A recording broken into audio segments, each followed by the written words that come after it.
எழுதுறாரு. என்ன சொன்ன? அவன் சொன்னது ஞாபகம் இருக்கு, அப்போ ஞாபகம் இருக்கும். கொஞ்ச நேரம் ஆயிடுச்சு மறைஞ்சு போயிடுறாரு. அந்த போல அவரெல்லாம் அந்த மாதிரி அந்த குரு இதெல்லாம் கலெக்ட் பண்ணி பெரிய புக் பண்ணிருக்காரு. ஆமா, ಬಸವೇಶ್ವರ. ಅವರು ಕೂಡ என்ன சொல்லுவாரு, ನೂರನೋದಿದರೇನು, ನೂರನೋದಿದರೇನು, ನೂರ ಕೇಳಿದರೇನು, ಆಸೆ ಹರಿಯದು, ರೋಷ ಬಿಡದು, ಮಜ್ಜನ ಕೆರೆದು ಫಲವೇನು, ಮಾತಿನಂದದಿ ಮನವಿಲ್ಲದ ಜಾತಿ ಡೊಂಬರ ನೋಡಿ ನಗುವ ನಮ್ಮ ಕೂಡಲ ಸಂಗಮ ದೇವ. அப்படின்னா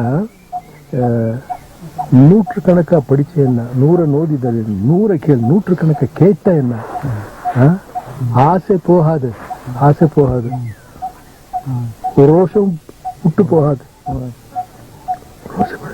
மஜ்ஜனக்கிறது ಫಲವೇನು, ದಿನ ಕಾಲೆಲ್ಲ ಎந்திரிச்சு குளிச்சு தியானம் பண்ண என்ன புரிவார் அவரால்.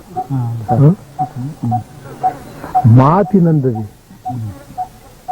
நாங்க பேசுறோம் பாருங்க, அத போல மனவில்லாதவனு, மாத்தினந்த மனவில்லத என்ன படிச்சாலும் பேசுறது மாதிரி நடக்கும். ஆமா, மாத்தினந்ததி மனவில்லದ ಜಾತಿ ಡೊಂಬರ ನೋಡಿ ನಗುವ ನಮ್ಮ ಕೂಡಲ ಸಂಗಮ. ಇದು ಪಲ್ಟಿ ಗಿಲ್ಟಿ போடுறது இதெல்லாம் ஆடுவாங்க பாருங்க,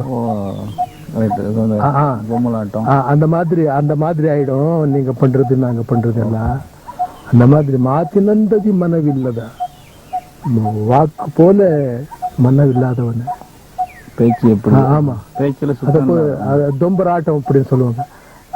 அத போல இருக்கும். இத பார்த்து சிரிக்கிறார் நம்ம சுவாமி. 100